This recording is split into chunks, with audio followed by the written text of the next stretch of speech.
అయిపోయాడు వీడు అంతు చూద్దాం అనుకున్నాడు. సాతాను అడిగాడు, తీసుకొచ్చి చలి కాల్చుకున్నాడు. ఎవరు? పేతురేనా? పౌలు దీవిలో నుంచి, సముద్రం నుంచి కొట్టుకొచ్చి దీవిలో చలి కాల్చుకుంటే ఆ పుల్లలోంచి వచ్చి ఏం కలిసింది? ఇప్పుడు గుర్తొచ్చింది, పాము అంటున్నారు అందరూ. అక్కడ చలి కాల్చుకుంటున్నాడు కదా, తీసి పక్కన పడేశాడు.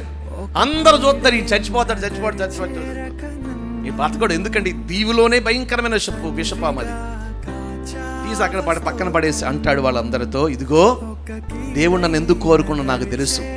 రోమాలో చక్రవర్తి ఎదుట నిలబడి సాక్షిగా ఉండాలని దేవుడు చెప్పాడు. నేను వెళ్ళాలి, చక్రవర్తి నిలబడాలి, దేవుని కొరకు సాక్షిగా ఉండాలి. ఈ లోపు తుఫానే వచ్చినా, సునామీ వచ్చినా, విషపురుగు కరిచినా, నా జీవితంలోకి ఎన్ని ఆపదలు వచ్చినా అవి నన్నేమీ చేయలేవు. విశ్వాస బలం ఎక్కడి నుంచి వచ్చింది? తన ఏర్పాటు గుర్తెరిగాడు, ముందుగా తెలుసుకున్నాడు. హల్లెలూయా. మరి ఈరోజు ఎందుకు ఆయుష్కాలను పొడిగిచ్చాడు మనల్ని?